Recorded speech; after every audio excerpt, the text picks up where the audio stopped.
शाम को स्वयं घर पर आया और देखा रूही अपने कमरे में सुकून से सो रही है। अपने कमरे में जाकर ड्रेस चेंज कर नीचे आया और किचन में गया। अंदर सरला जी ने ऑलरेडी खाना बना लिया था। हेलो माँ, सॉरी आंटी जी, कहते हुए स्वयं ने खुद के लिए ग्रीन टी बनाई। स्वयं के मुंह से माँ सुनकर सरला जी को बहुत अच्छा लग रहा था। वैभव भी सरला जी को माँ ही कहता था। आज ऐसा लग रहा है कि भगवान ने उनकी फिर से सुन ली और स्वयं के रूप में रूही को फिर से खुशियाँ लौटा दी। हेलो स्वयं, तुम्हारा दिन कैसा था? सरला जी ने पूछा।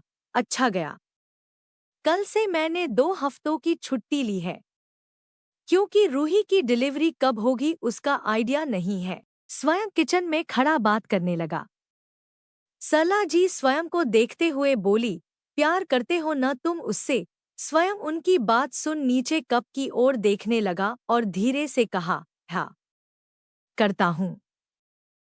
फिर ऊपर देखकर सरला जी से कहा, पर आप घबराइए नहीं, मैं रूही को किसी भी चीज का जबरदस्ती नहीं करूंगा। अपने फीलिंग्स की वजह से उसे दुख नहीं पहुंचाऊंगा। स्वयं, रूही को किसी की जरूरत है, तुम्हारे जैसे इंसान की जरूरत है। वो हमेशा कहती है कि वो अकेली ही ठीक है, पर मैं जानती हूँ रूही का दिल बहुत नाजुक है। तुम जैसे साथी की उसे जरूरत है। सरला जी ने कहा ही था कि पीछे से रूही ने कहा, मुझे किसी की जरूरत नहीं है माँ, रूही से सख्त आवाज में कहा। सरला जी और स्वयं उसकी ओर देखने लगे, पर बेटा, रूही ने उन्हें रोक लिया। सरला जी बोलने वाली थी, पर रूही, माँ, आप भूल रही है कि मेरी शादी हो गई है। मेरी किस्मत खराब है कि वो अब नहीं रहा, पर इसका मतलब ये नहीं कि उसके जाने के बाद मैं फिर से किसी और से प्यार करूं। बोलते हुए रूही गुस्से में स्वयं को देखने लगी। रूही, तुम माँ को गलत समझ रही हो, पहले उनकी बात तो सुन लो। स्वयं ने कहा, तुम्हारी हिम्मत कैसे हुई मेरी मॉम को माँ कहने की?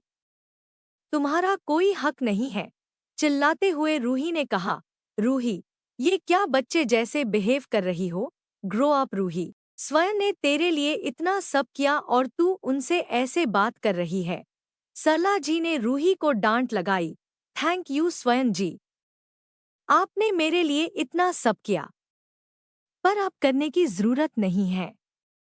मैं आपकी एक एम्प्लॉई हूँ, गर्लफ्रेंड या बीवी नहीं। हम अभी यहाँ से निकल जाते हैं। चलो माँ, कहते हुए रूही ने सरला जी का हाथ पकड़ा और जाने लगी। कमरे में जाकर रूही कपड़े पैक करने लगी तो सरला जी ने पूछा, ये तुझे क्या हो गया है रूही? क्यों ऐसे बिहेव कर रही है? स्वयं इतना ख्याल रखता है तुम्हारा और तुम हो कि माँ? रूही सरला जी को रोकते हुए बोली, मेरे लाइफ में वैभव की जगह कोई नहीं ले सकता, स्वयं भी नहीं। मैंने सब सुन लिया आपकी और स्वयं की बातचीत, और आप स्वयं से कह रही है कि मुझे किसी की जरूरत है। क्यों माँ? आप ऐसा क्यों करना चाहती है? मैं जैसी भी हूँ ठीक हूँ। रूही अपना बैग लिए बाहर आई। स्वयं वही डाइनिंग हॉल में खड़ा होके, रुको, तुम इस वक्त गाड़ी चलाकर मत जाओ, मैं खुद तुम्हें घर छोड़ दूंगा। पर एक बार बच्चे के बारे में सोच लो, अगर पेन शुरू हो गया तो तुम उसकी टेंशन मत लो। स्वयं बोलते हुए रूही दूसरी ओर देखने लगी। ठीक है, बोल। स्वयं गाड़ी लेने गया। सरला जी बार बार रूही को समझाने की कोशिश करने लगी, पर रूही ने उनकी एक नहीं सुनी। स्वयं गाड़ी लेकर घर के सामने आया। फिर रूही के बैग्स पीछे रख दिए। रूही को सामने बिठाकर सरला जी को पीछे बिठाया। गाड़ी स्टार्ट कर स्वयं रूही के घर की ओर ले जाने लगा। स्वयं को एक्चुअली उसके घर ले जाते देख रूही के आंखों में आंसू आने लगे। फिर उसे गुस्सा आने लगा। गाड़ी रोको, रूही ने सख्त आवाज में कहा। व्हाट? चौंकते हुए स्वयं ने गाड़ी स्लो की और पूछा। मैंने कहा गाड़ी रोको, रूही ने जोर से कहा। रूही, हम घर जाकर बात करेंगे, बीच सड़क पर नहीं। स्वयं ने कहा और फिर से गाड़ी तेज कर दी। तो रूही चीखते हुए गाली देने लगी। स्वयं ने फाइनली गाड़ी साइड पर रोक दी और रूही की ओर देखते हुए गुस्से में पूछा, अब क्या चाहिए? स्वयं का कॉलर पकड़कर रूही ने पूछा, समझते क्या हो तुम खुद को? स्वयं को समझ नहीं आ रहा था कि अब उसने क्या गलती कर दी। सरला जी पीछे से बोली, रूही ये तुम क्या कर रही हो? तमीज से बात करो।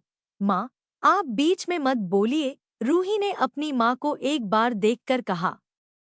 फिर स्वयं की मुड़कर पूछने लगी, तुम्हें कोई फर्क नहीं पड़ता क्या? हमेशा महान बनने की कोशिश करते हो? हमेशा मिस्टर परफेक्ट बनना होता है तुम्हें। हमेशा मेरे बारे में अटेंशन टू डिटेल रखते हो। मेरा ख्याल रखते हो, मेरी जरूरतें पूरा करते हो, मेरी हर बात मानते हो।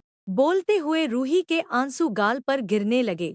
मेरा फेवरेट डिश भी बनाना सीख लिया, मुझे अपने घर में रख लिया, सब कुछ मेरे लिए किया।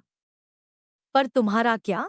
रूही ने अपनी पकड़ कॉलर पर टाइट करते हुए पूछा। स्वयं रूही को एकटक देखे जा रहा था। उसने कुछ कहने के लिए मुंह खुला फिर से बंद किया। फिर आईब्रोज पिंच करते हुए कहा, मैं कुछ समझा नहीं रूही। तुम क्या बोलना चाह रही हो? अपने आंसू पोंछते हुए रूही ने पूछा, तुम अपने फीलिंग्स के बारे में कुछ भी क्यों नहीं कहते? इन 7 महीने में तुमने सिर्फ वो किया जो मुझे ठीक लगा, सिर्फ मेरा ख्याल रखा। पर तुम्हारा क्या स्वयं? पूछते हुए रूही ने अपना सिर स्वयं के सिर से लगा लिया।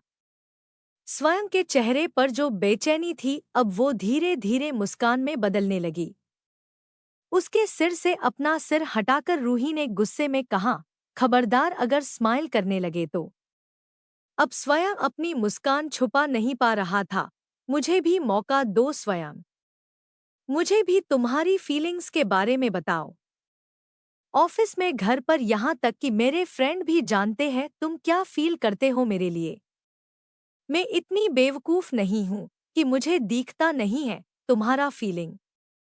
तुम्हारे कन्फेशन सुनने के लिए मैं वेट करते करते थक गई। मुझे लगा मेरा फेवरेट डिश बनाते बनाते मुझे अपनी फीलिंग्स के बारे में कहोगे, पर तुमने कुछ नहीं कहा। बस इतना बताया कि मैं तुम्हारी फेवरेट हूँ। फिर मुझे लगा अपने घर ले आए हो तो अब तो पक्का बताओगे, पर तुमने फिर से नहीं कहा। फिर लगा बच्चे को किक करते हुए फील करने के बाद अपनी फीलिंग्स बताओगे, तब भी नहीं कहा। आज जब मम्मा तुम्हें पूछने लगी तुम्हारे फीलिंग्स के बारे में, तब तुमने कहा कि तुम कोई जबरदस्ती नहीं करोगे या अपने फीलिंग्स के वजह से मुझे दुख नहीं पहुंचाएंगे। मेरा पेशेंस अब टूट गया है स्वयं। वेट करते करते थक गई हूं मैं। भीगे पलकों से रूही ने आगे कहा, मुझे नहीं पता तुम अपनी फीलिंग्स के बारे में बोलोगे भी या नहीं, पर तुम मेरी फीलिंग्स के बारे में सुन लो। I love you. I have always loved you. उस दिन से जब से तुम्हें उस बार में देखा है। बार में कब देखा तुमने उसे? सरला जी जो अब तक ऑडियंस बनकर सुन रही थी, चिढ़ते हुए रूही ने सरला जी की ओर देखकर कहा, मम्मा यार, माहौल खराब कर रही हो आप। और आप अभी भी यही हो? वो देखो सामने मॉल है, वहां पर जाकर शॉपिंग करो। मुझे स्वयं से बात करनी है। सरला जी हंसते हुए ओके बोल गाड़ी से उतर गई और मॉल के अंदर गई। तो मैं कहाँ थी? रूही ने नजर सव्या पर लाते हुए कहा, ज्यादा कुछ नहीं, तुम बस आई लव यू कह रही थी। अपनी हंसी रोकते हुए स्वयं ने कहा, हाँ राइट, तो बेसिकली आई लव यू यार। जब से बार में मिले थे तब से। फिर पता नहीं कहाँ से तुमने किसी और का नाम लिया और मेरा दिमाग सनक गया। उसके बाद तुमने ठीक से कोशिश भी नहीं की मुझे मानने की और ऐसे ही ऑस्ट्रेलिया चले गए। जब मुझे लगा कि तुम मेरे लिए कुछ भी फील नहीं करते तो वैभव को हाँ कह दिया। दोबारा जब इंडिया आए तो उस रोज को गर्लफ्रेंड बनाकर ले आए। मुझे इतना गुस्सा आ गया कि मन कर रहा था तुम्हारा मुंह तोड़ दूं। रूही ने कहा, पर स्वयं ने टोक दिया, पर तुम भी तो वैभव के साथ थी ना? हाँ थी। लेकिन अगर तुमने एक बार भी अपनी फीलिंग्स के बारे में बताई होती तो मैं वैभव को अपने फीलिंग्स के बारे में बोलकर तुम्हारे पास आ जाती, पर तुमने ऐसा कुछ नहीं किया। उल्टा उसके साथ ही ऑस्ट्रेलिया चले गए। तब मैं अच्छे से समझ गई कि हम दोनों का साथ कभी लिखा ही नहीं था। इस दौरान वैभव ने मेरा ख्याल रखा और एक दिन मुझे शादी के लिए प्रपोज भी कर दिया। तब तक मैं भी वैभव से प्यार करने लगी थी। शादी के बाद हम लोग बहुत खुश थे, पर भगवान मेरी खुशी ज्यादा दिन रहने नहीं दिया और उसे अपने पास बुला लिया। ये बोल रूही रोने लगी तो स्वयं ने उसे गले लगाकर चुप कराया। 2 महीने बाद जब तुम वापस इंडिया आए और ऐसे मेरा ख्याल रखने लगे तो धीरे धीरे वो फीलिंग्स वापस आने लगी। तुमने सबसे पहले सोनाली को अपने फीलिंग्स के बारे में बोला, फिर मेरी माँ से भी कह दिया, पूरी दुनिया से कह दिया, पर मुझसे क्यों नहीं कहा?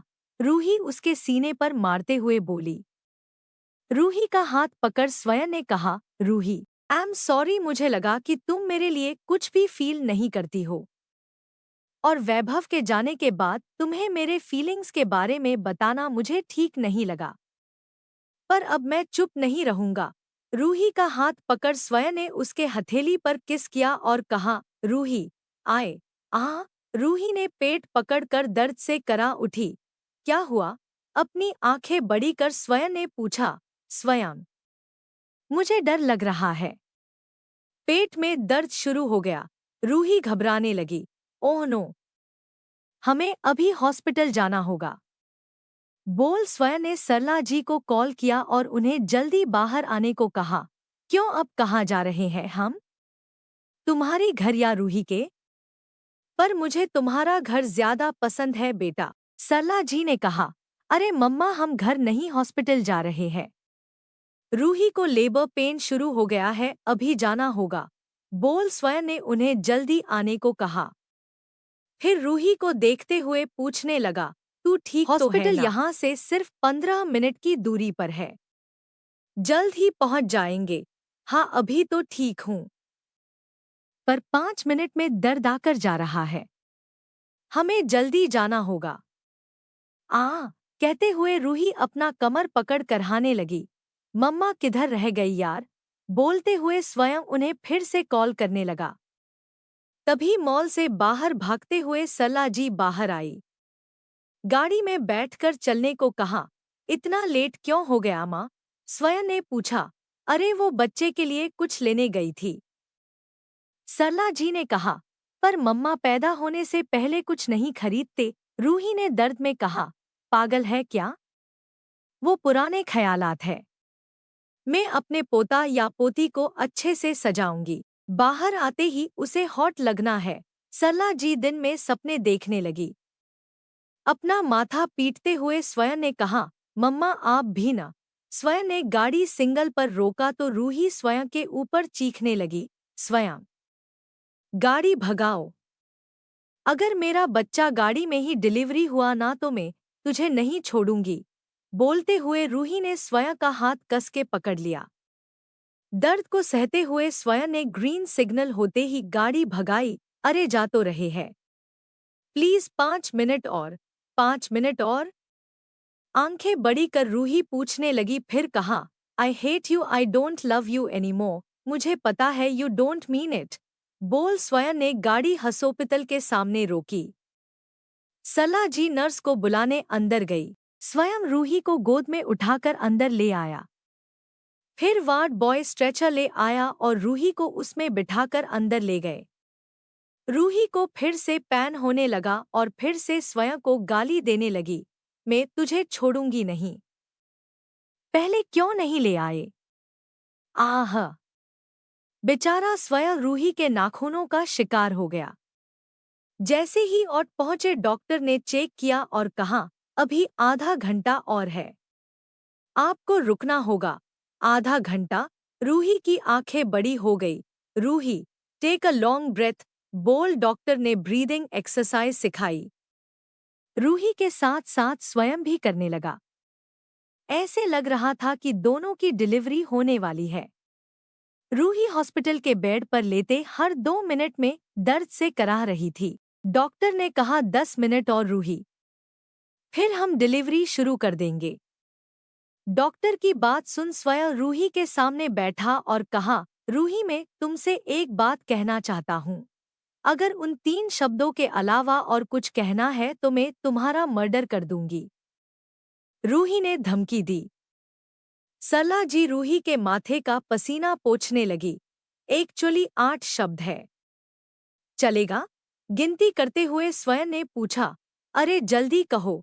रूही ने हांफते हुए कहा। I love you and will you marry me? स्वयं ने पूछा। तब तक नर्स रूही के बेड को औट ले जाने लगी। स्वयं उसके साथ जाते हुए पूछने लगा, बताओ रूही प्लीज। रूही के आंखों में आंसू आ गए। फिर स्वयं को देखकर दर्द में भी मुस्कुराने लगी और कहा, I love you too and yes I will marry you. Thank you sweetheart. बोल स्वयं ने उसे और जाने दिया। सरला जी स्वयं के साथ बाहर ही थी। फिर पता नहीं स्वयं को क्या सुझा, वो भाग कर कहीं गया और आकर ऑट में अंदर आने की परमिशन मांगी। नर्स ने कहा, सॉरी सर, सिर्फ माँ या पति को अंदर जाना अलाउड है। और सरला जी को देखने लगी। एग्जैक्टली उसका पति बनने ही अंदर जा रहा हूँ। स्वयं ने कहा, सॉरी, मैं समझी नहीं। नर्स ने भौएं उचकाते हुए कहा, पीएलजेड माम, उसे अंदर जाने दीजिए। मैं पेशेंट की माँ हूँ और मैं इसे अंदर जाने की परमिशन आपसे मांग रही हूँ। सरला जी ने हाथ जोड़ते हुए पूछा। नर्स ने पहले सरला जी को देखा, फिर स्वयं को अंदर जाने दिया। अंदर जाकर स्वयं रूही के पास जाकर खड़ा हुआ। तुम यहाँ? रूही हैरान भरी नजरों से स्वयं को देखने लगी। तुमने कहा तुम मुझसे शादी करोगी, है ना? स्वयं ने पूछा। हाँ। रूही कुछ समझ नहीं पाई। तो अभी कर लो प्लीज। बच्चे को इस दुनिया में आने से पहले प्लीज तुम मेरी बन जाओ। स्वयं ने सिंदूर पैकेट से निकालते हुए पूछा। इन दोनों को देख डॉक्टर और नर्स भी चुप हो गए। रूही की आंखों में आंसू आ गए। गले से आवाज नहीं निकल रही थी तो मुस्कुराते हुए हाँ में गर्दन हिलाई। स्वयं ने डिब्बी खोल सिंदूर से रूही की मांग भर दी। रूही अपने आंखें बंद कर सुबकने लगी। फिर स्वयं उसके माथे को चूमते हुए आई लव यू कहा। रूही ने भी लव यू कहा और डॉक्टर ने कहा, रूही जी, डिलीवरी के दौरान आपके हस्बैंड यही रह सकते हैं। आपको कोई प्रॉब्लम है? नहीं, कोई प्रॉब्लम नहीं है, रूही स्वयं को देखते हुए बोली। डॉक्टर ने प्रोसीजर शुरू किया। रूही दर्द से चीखते हुए स्वयं का हाथ जोर से पकड़ लिया। स्वयं को इतना दर्द हो रहा था जैसे अभी उसके हाथों की हड्डी टूटने वाली हो। पर रूही के दर्द के सामने उसका दर्द कुछ भी नहीं था। बस रूही को मोटिवेट करते हुए उसके पसीने को हटा रहा था।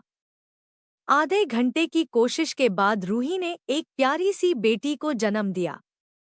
डॉक्टर ने अच्छे से बेबी को साफ किया और रूही के हाथों में सौंफ दी। स्वयं अपनी बीवी और बेटी को देख आंखों में खुशी के आंसू आ गए। ये कितनी छोटी है, इतने छोटे छोटे हाथ। बोल रूही बेबी की उंगलियों को छूने लगी। बेबी ने झट से उसकी उंगली पकड़ ली और रोने लगी। लगता है उसे भूख लगी है, स्वयं ने धीरे से कहा। रूही स्वयं को देखने लगी तो स्वयं समझ गया कि उसे जाना चाहिए अब। पर रूही ने उसका हाथ पकड़ वही रोक लिया। यही रहो प्लीज, कहते हुए रूही ने बेबी को फीड कराने लगी। स्वयं अपनी बीवी के माथे को चूमते हुए अपनी बेटी को देखने लगा, जो अब सुकून से रूही के गोद में सो रही थी और दूध पी रही थी। थोड़ी देर बाद रूही को वार्ड में शिफ्ट किया गया और बच्चे को नियोनेटल केयर में रखा गया। बेबी का बेसिक हेल्थ चेकअप करने के बाद डॉक्टर ने कहा, बेबी को अभी थोड़ा सा जॉन्डिस है पर 2-3 दिनों में ठीक हो जाएगा। रूही उनकी बात सुन परेशान हो गई और स्वयं की ओर देखने लगी। स्वयं ने इशारों में कहा, तुम टेंशन मत लो, मैं देख लेता हूँ।